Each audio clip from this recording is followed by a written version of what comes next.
Welcome to the General's Gentleman. Ladies and gentlemen, hello and welcome to a rant.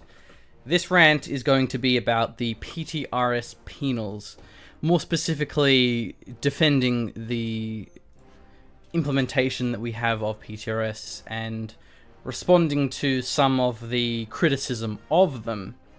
I don't actually need the headset to make this video, so I take that off. It's more personal.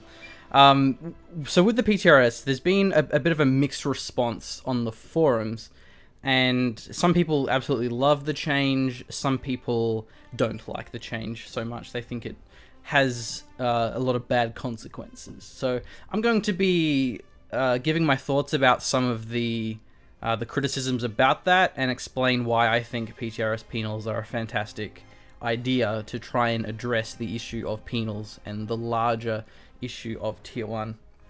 So first I'll explain the intention behind them, what we were overall trying to achieve with the penals and the PTRS. So the reason why the penals were overpowered and why they needed the change is because their damage was just too good. The flamers was allowing them to flush units out of cover, in which case then their rifles would just do so much damage to units that are out in the open. And that was just too powerful. It had to be toned down. And also, when you comboed that with guards, that was also even stronger, because then you couldn't use the vehicles to counter that, and they were just a strong squad in general. And they're also being nerfed for their own reasons. Guards are, were fine and were very strong in any matchup, in any composition, whether it's maxims or whether it's penals.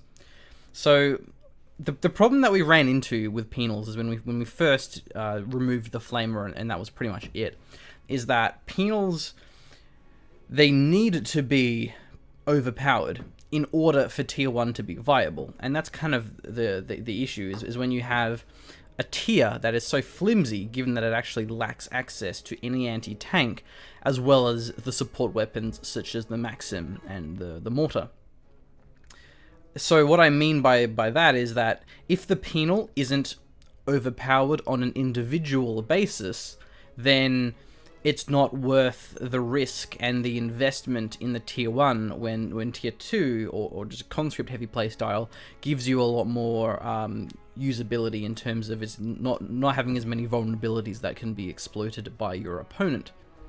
So as a result, it means that if penals are balanced properly, then there's just no reason to go for tier 1, because penals, if they're performing averagely for their cost compared to alternatives and compared to the competitors, then you just won't bother. You just go conscripts or maxims instead.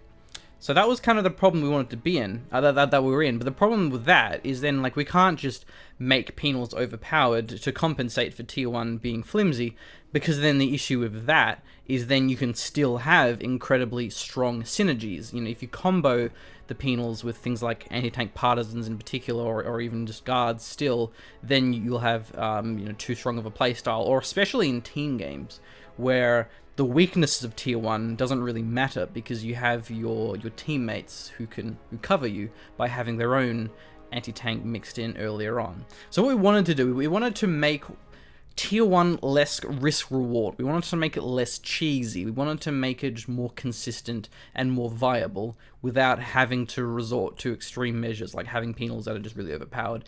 Because I think that in their current implementation, where they don't have flamers, I think they are actually pretty well balanced on an individual basis. And what I mean by that is if you get a penal squad, you're going to cheat mod, you test this thing out, it obviously is very strong at the start, especially before everyone else has upgrades, but then the vet bonuses, even despite the little nerf we did to the received accuracy, they still vet incredibly well. If you get a vet 3 penal squad and have it fight a vet 3 LMG Grenadier squad, the penals beat it at close and at medium, and they lose at long range, which is what you would expect given the LMG. So yeah, penals do cost more, but they're also, more durable, they're more mobile with URA, and just, they do win pretty decidedly versus, decisively, rather, versus the vet 3 LMG Grens at close in particular, but also medium as well. And then against P Grens, which do actually cost more, Penals will beat them Vet 3 to Vet 3 at max range, long range, but then they will lose out on close and medium range, as you would expect. So, at least against Wehrmacht, Penals actually do scale very well, and Penals are pretty good. It's just the issue is it worth going Tier 1 given its downsides? And the answer was no, because it lacked any anti-tank and could be easily abused by quick 222 or whatever other light vehicle OKW you go for. So what our intention with PTRS Penals was to really open up Tier 1 by giving them access to anti-tank, whether it's just a light anti-tank method to mainly hold off the light vehicles. It means that you really can open up Tier 1, you can go for an M3, you can go for a sniper, you can go multiple Penals, you can have this very flexible build order without having to depend so much on having specific commander units, whether it's the AT Partisans or whether it's even conscript PTRS or guards are the most prominent one. So we wanted to give a lot more flexibility, and I think that's going to be really good for strategic diversity, especially if shocks are a bit more balanced, then you could go like Tier 1, you could get your M3, your Penals, get the PTRS Penals, and then go shocks even. So it gives you a lot more options now. So I think it's a really cool change in that way, because now it means that Tier 1 isn't so flimsy. However, not a lot of people, or rather not everyone agrees with the implementation of PTRS, and I think a lot of this is a stark overreaction from people on the forums that haven't played the mod a lot. I'm not saying that everyone who disagrees with me hasn't played the mod, but I certainly think it's obvious that a lot of people haven't. And with PTRS, it's one of those changes that it sounds worse than it is. And I will elaborate. So there's a few different criticisms that I will address individually. So I'll start off by saying that it's just overpowered, in saying that, well, now if I can't counter Tier 1 with my scout car, with my 222, then this is just too strong. Like, this is really silly. Tier 1 should be countered by the scout car. It's what the scout car is for. And the problem with that, I think part of the issue there, it's just the lack of people's flexibility. Is the 222 has always done this and therefore always should. But the problem with the 222 and many other things in the game have the same issue, is that it's just become a no-brainer unit that you automatically build every single game ASAP, because it's just so good and it gives you so much impact. And we wanted to try and curb that down, and we have by given its increased cost, but it's still a really good unit given its impact. And so with PTRS Penals, it may actually no longer be the best choice to rush out the 222, but it's not quite that simple, and let me elaborate.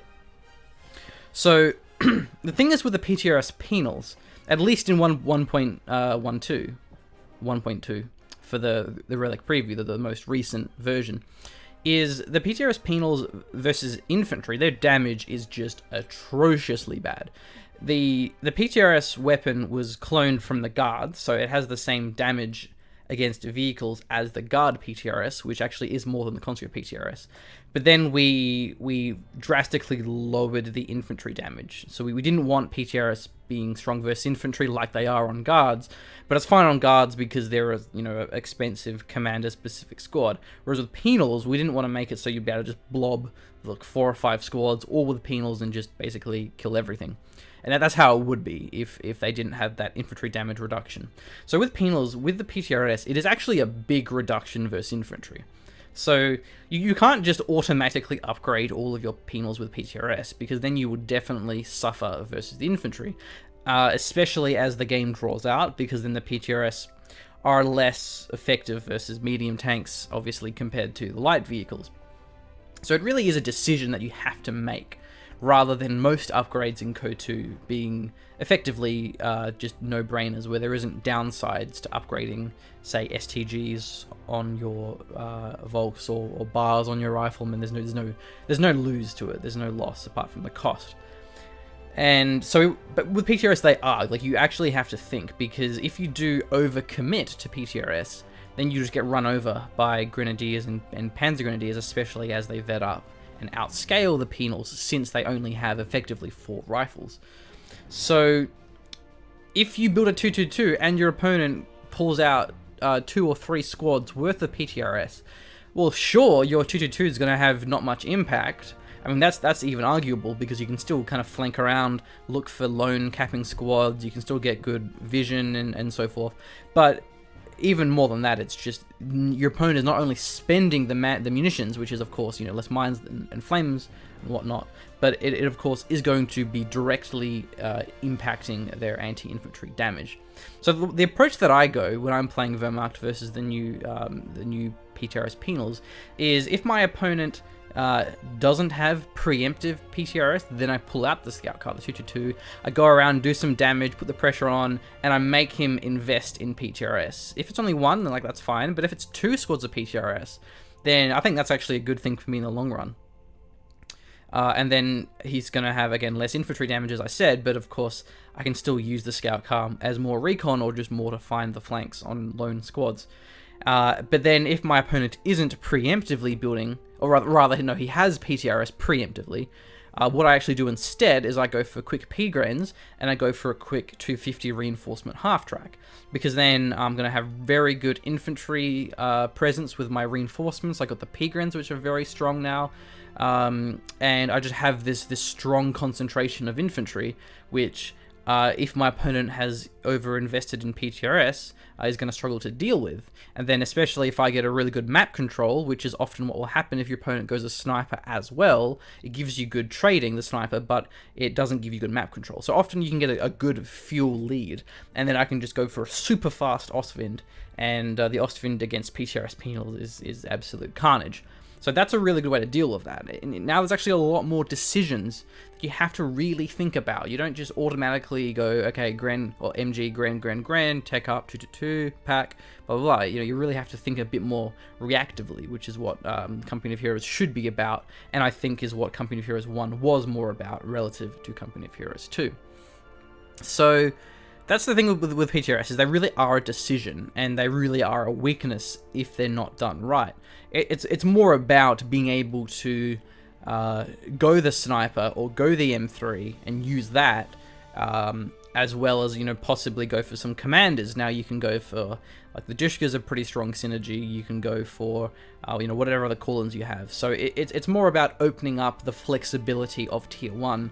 And I think if anyone really does say that Tier 1 is overpowered now with PTRS, the question that I have foremost is what do PTRS Penals do that guards don't? And the answer really is nothing. The only real exception to that is the fact that guards are obviously 2 command points. And sometimes if you're playing in a game that's very slow, you actually won't be able to get your guards out by the time your opponent has the 222. So we have the Penals that give you a bit more early anti-tank, but realistically, as far as this strong synergy, PTRS Penals are nowhere near as good as just regular, like, Tier 1 play with guards anyway. So again, the intention is to give more commander flexibility and to give you a bit more anti-tank kind of earlier on, so you can invest more heavily in the M3 or the sniper or whatever else you want to do with Penals in Tier 1. And then on that subject, while we're at it, there is a bit of concern regarding the overlap between PTRS Penals and guards. That seems really inconsistent in terms of people's quota as far as things that overlap. Because there's a lot of units in Code 2 that share the same weaponry, and yet nobody accuses them of overlapping. For example, do Rangers and Airborne with Thompsons, do they overlap? I mean, they kind of do, but they have differences to them that make them feel unique. And nobody is accusing them of overlapping. Like, there's no concern with that. Or what about, say, Assault Grenadiers and Pioneers? They have the same weapons, don't they? They don't overlap. And so it just seems like where do you draw the line? If Penals and Guards overlap because they both have PTRS, then the list of things that overlap is going to be never ending, because there's a lot of things that share weapons in Code 2. But I'll elaborate a bit more than that. I mean, that's a bit of a cop-out answer. So the thing is with guards are a very multi-purpose squad that's very good against all targets at long range. The DPs are insanely good. Their default rifles are strong, but you only really have 2 of them, so they don't do too much. But just the fact that you'll have guards, which are strong versus all squads at long range, and they're good, versus light vehicles. They're pretty decent versus medium tanks, and so that's kind of the difference, is that they have really good long range anti-infantry. Penals are more, I mean, their rifles are good at all ranges, but they're definitely not as good at long range. They're more about that close medium range damage. And especially when you get the PTRS, your long range damage is going to be pretty bad because you only have 4 rifles. Whereas with PTRS, the guards are fantastic at long range, one of the best squads in the game at long range. And especially since the PTRS themselves on guards are doing more anti-infantry damage, guards are good at all targets at long range, and they're a very durable squad. They're 6-man, they have really good received accuracy bonuses at Vet 3, even despite the little nerf that we did, where Penals are the opposite. Penals are this glass cannon squad. They have insanely good accuracy with their Vet, but they actually get pretty low received accuracy, which is the durability. So guards are durable, Penals are not durable. Guards are good at all ranges, Penals are only really good at close and medium, and even then it's like, once you get PTRS, it's less. Guards have grenades, guards have button, which it really helps the PTRS shine, at least defensively. Penals, we're experimenting with the AT satchel, but that's not exactly the same. So there is a not much overlap between them. And then if anyone accuses the PTRS Penals of overlapping with PTRS conscripts, then you have the difference between, of course, conscripts can URA, conscripts can throw, because Penals can't URA when they get the PTRS. Conscripts can use the AT grenades, conscripts can build sandbags, conscripts are durable for their cost when you compare them to Penals, which are pretty expensive, at least for their fragility. Conscripts, you can have a lot more of them, but they have Molotovs, so like they are very different, and that just seems like a really silly argument that's just inconsistent with all the other things in Code 2 that do overlap. The same or more than what PTRS guards and Penals would. So yeah, basically, the next criticism I have this written down is... No, I lost my train of thought. That's fine. So basically, I'll go ahead and say the other intention with the PTRS Penals, and rather just Tier 1 in general, is we wanted to make Tier 1 late, like, is it worth, would you ever back tech to Tier 1 in the late game? Currently, the only reason you would ever back tech to Tier 1 is to get the sniper. And even then, it's like, if you already have Tier 2, why would you go build Tier 1, build a sniper, which is pretty much the manpower of 2 mortars. 160 plus 360, 520. Nope, that's more than 2 mortars. So it's like, would you rather back tech and get a sniper, or would you rather get 2 mortars? It's like, well, 2 mortars, yeah, that's a bit of a no-brainer. So that's something else that's not specifically related to the PTRS Penals, but we are working on ways to try and make Tier 1 more accessible, better scaling, and better late game. And with the PTRS Penals, it does give Penals a bit of an option to scale into the late game in just more than one role. Because, I mean, currently the issue that we have with PTRS Penals is they don't really scale well against tanks with the PTRS, because 2 PTRS just doesn't cut it. So we're looking for other solutions to this, such as the AT satchels. Excuse me, I'm personally advocating for a 3rd or a 4th PTRS upgrade that you can get later on to give you even more anti-tank.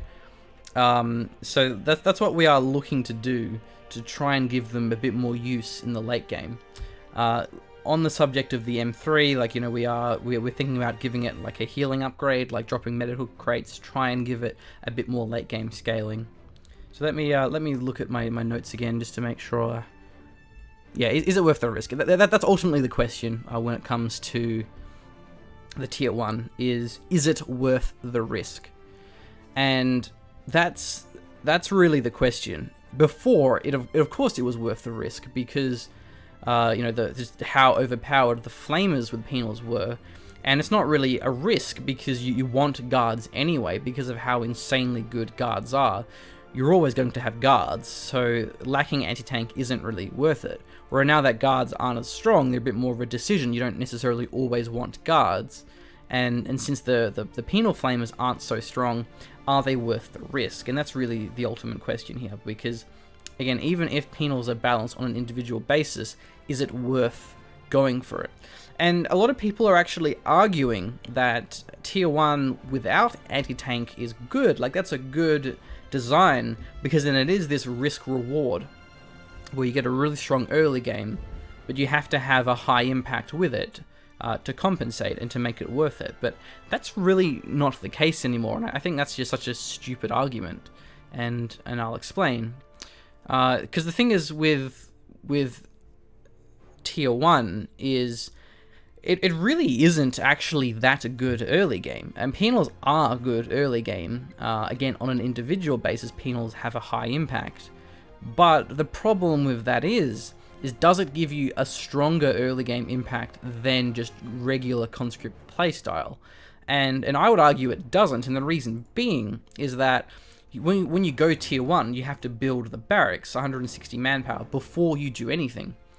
And then not only that, it's 20 seconds of build time for your engineers. So 160 manpower, you're essentially down a squad. And then you're down 1 1/4 of points that you've capped, because it takes 15 seconds to cap a point. Engineers are spending 20 seconds, so you're behind 1 point. You're effectively behind in a squad. So if you have 2 penals, you could instead have 3 conscripts, and what's going to give you more early game impact? Of course, it'd be 3 conscripts. I mean, penals are much better than conscripts, but are they 33% better? That's debatable. So the only thing that really gives you a good early game impact is the M3. The M3 is very strong early, especially once you get the flamer. But then the problem with that is if you are using the M3, then you're not capping points. So it's going to even further limit your map control. So I think it really is an exaggeration and kind of this false this false rumor or myth or whatever that tier 1 gives you this good early game. And I mean, did it before? Yeah, probably, because you have the flamers. It's kind of like the early game isn't so good. The early mid game is decent because the penals do trade out very well. Once you have like 3 or 4 units compared to just only a handful. But then by the time that really kicks in, then you're already now all of a sudden you're versing a 2-2-2 and you don't have any anti-tank, and then you just lose all your map control, or you're versing a flak half track a bit later on. So it really doesn't give you that much early game impact, and for it to be this justified as a risk reward tier doesn't really make sense, because it's a high risk, low reward tier. And the question is would you ever actually go tier 1 when you can just go conscripts, when you can just go conscripts into maxims, or just maxims in general, if you are Zarok, for example? And the thing is anyone that's claiming that the PTRS penals are overpowered, I would say they either haven't played it or they haven't played it versus good players, because I've played it a fair bit. I've played it with, people like Helping Hans, people like Jezelin, and they have both said to me, it's like, okay, yeah, but I would just rather go conscripts. Honestly, I would rather just go conscripts into tier 2 and get guards, get maxims. Why would I bother going penals? Yeah, the penals are okay, but it's too risk. That's of course paraphrasing, but they definitely said they would rather go conscripts, so they wouldn't want to go tier 1. And so that's the problem, is if we don't give anti-tank to tier 1, you just won't ever go tier 1 anymore, because it's they need something to hold off versus vehicles, and then so then a lot of people, they jump in and they say, oh well, why not go tier 1 and then also go tier 2 for your Zis gun? But this is ridiculous. Again, if you were to actually try this, please do try this in the mod versus top tier players, it won't work. Tier 1 is 160 manpower, tier 2 is, I have it written down here, 160. So it's 320 manpower. So if you're going tier 1 and tier 2, and you have to do this pretty early on, you have to do this, I don't know, about 5 minutes or whenever the 2-2-2 shows up. So you have, within 5 minutes, you're spending 320 manpower on teching. And then what's that going to do? You have a Zis gun, okay, great, but is that going to kill the 222? Well, no, not unless your opponent makes a mistake. Is that going to kill the flak half-track? No, not unless your opponent makes a mistake. If they have a Panzer II especially, they can just dive after the Zis gun and just circle it, because you have no supporting anti-tank. So then you have to go AT grenades as well. That's 175, so that's 125, so that's 320 plus, I can't be bothered doing maths while I'm recording this video, that's 445 manpower in Tier 1, Tier 2, and also anti-tank grenades. Like, you can't spend that early on. You're going to be behind effectively 2 squads, at least 1.5. So it's just too much manpower, and then you'll just fall behind in territory. It's just not viable to go Tier 2, Tier 1, and then also Tier 2. People just won't go for that much of a risk when they can instead just go Tier 2. So we need to make Tier 1 self-sufficient, at least in the early game.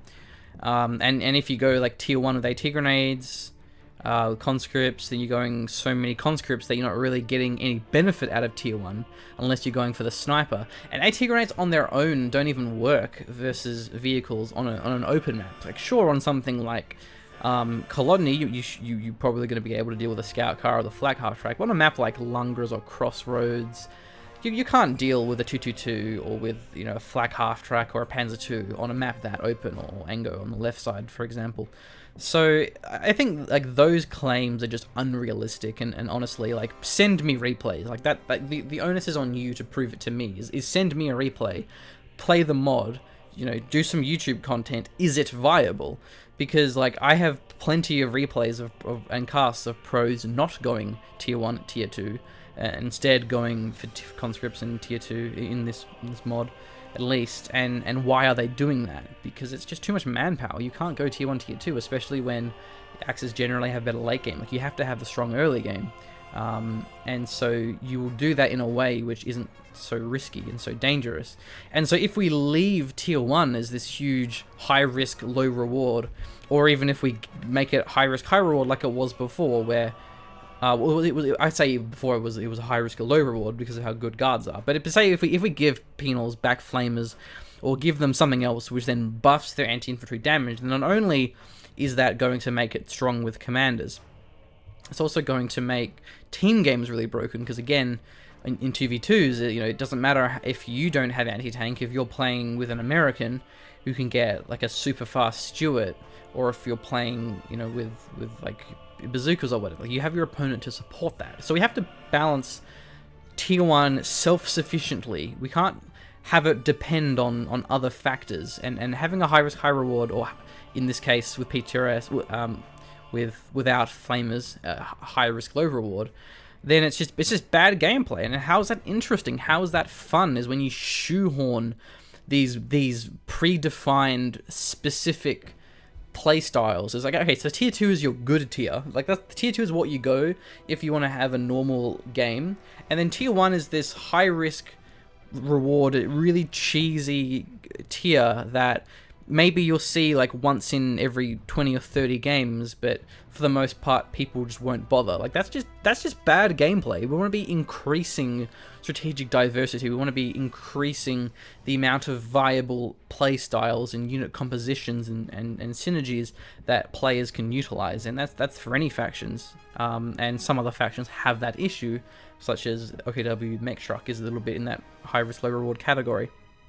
So that annoys me, is when people say that is it's not viable to go Tier 1 and Tier 2, especially with how much manpower the Zis gun is.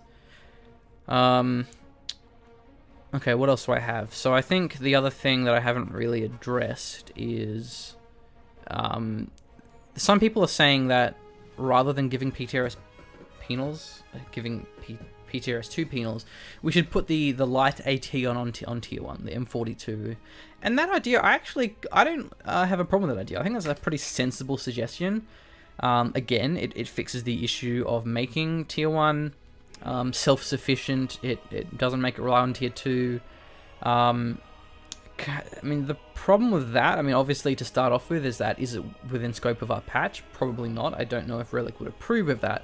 And secondly, it's like, that kind of overlaps with the commanders. Like, we'd have to find a way to make those abilities, like, somewhat different.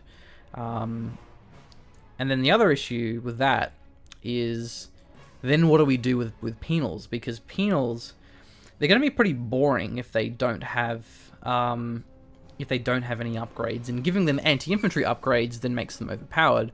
So then what do? Like, we nerf the early game impact of penals and then give them upgrades to make them better, or we lower their vet. Like, that I think is a reasonable suggestion, but that is, like, that's a whole different approach, which is probably out of scope anyway, and has its own can of worms that we would need to discuss. But at least, like, if people are saying that, I can get on board with that. Like, I think that's a reasonable argument. But it's just when people are saying other things that, like, either tier 1 is overpowered, which is just insane because it's really not. Play the mod. Are some pros that have played it. It's I think it's map dependent, because snipers can be incredibly strong on certain maps, you know, and having the safety net of the PTRS penals does make it a bit hard to use the 2-2 against that. You more have to rely on your half track and your aggressive infantry pushes and flanking and such. Whereas on open maps, your maxims generally aren't so good, because then it's easy to flank them. The sniper from the axis is able to counter them a bit differently. With tier 1, I think it's also, you could say it's stronger in team games, because it still is a bit flimsy because of the anti-tank, even though you have PTRS. So I think it's a really good implementation, again, to open up tier 1, to make it more robust, and to make more commander choices an option. But it isn't perfect, of course. And I think that pretty much wraps up my video. Again, my apologies for being a little bit incoherent. I just kind of was rambling through these little dot points that I made. I might actually just have a look through this thread, because there was this PTRS penals poll, which was like one of the worst polls I've ever seen. Like, the questions were so, like, leading, and were just it was a really bad, really poorly done poll. But this is kind of why I wanted to make these videos. So I'll respond to this, and I'll respond to these questions, because I'm in a ranty mood. So someone is saying that you know, PTRS conscripts are now obsolete. I mentioned that it's not true, because conscripts have URA, they have AT grenades. You can go tier 2, so you can go like maxims and mortars, and also conscript PTRS. We can't do that with penal, so it gives you more strategic flexibility in ways that penals don't in tier 1. It gives you more mobility, it gives you better snares, so that's just not true. Let's have a look. Let's have a look. What else do we have?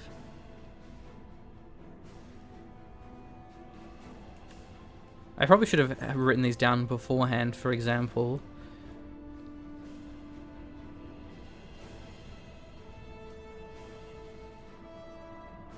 Okay, so something else actually to mention, a good point, is the flak half track for OKW, basically, it completely hard counters tier 1, even with the PTRS penals. So we are working on a solution for that. Also, because the 251 half track, it does basically make mechanized obsolete. Mechanized is such an investment of opportunity cost in terms of your medics, your ISG, your forward retreat point, and so forth. And the flak track, it comes out sooner, is cheaper, and it has a similar impact. I think the Panzer II is better individually, but it just comes out too soon, and there's no counter to it for Soviet tier 1. If you put a flak half track on your cutoff, what do you do? So we're thinking about delaying it, like as in increasing its build time, or making it require the medic upgrade, for example. Yeah, so again, I pretty much I've already mentioned all of these criticisms. It's like people are complaining that guards and penals overlap with PTRS. So perhaps this was a little bit unnecessary for me actually going over the thread responses, because everything that I've covered is already in response to this. Yeah, it's just things like, oh well, why does T1 even need anti-tank? Because otherwise you would never see it, given that if penals are balanced properly. So yeah, I'll end the video here. Otherwise, I'll just be repeating myself, which I've already done for half an hour. So yeah, hopefully you found this rant informative.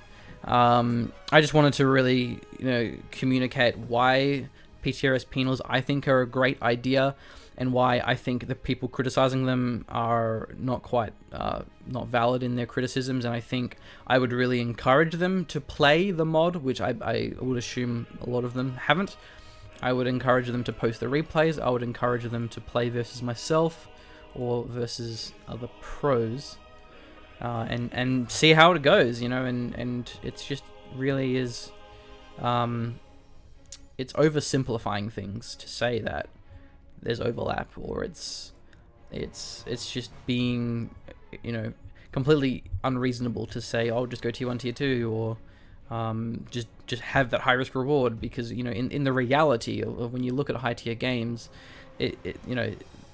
things are a bit more limited than that, and people play in a specific meta for a specific reason, and we want to try and widen that meta so you have more options available. So yeah, what works for these guys in team games, or in low tier 1v1s, doesn't mean it's going to work for the majority of players, or at least work in high level players in tournaments and whatnot. So yeah, I'll end the video here before I keep going and rant for too long and bore everyone to tears. Thanks for watching. I hope you play the mod and send me replays to cast. So yeah, if you have any cast-worthy replays, do send me a PM on on kotu.org, or my email, links in the description for that. So yeah, cheers.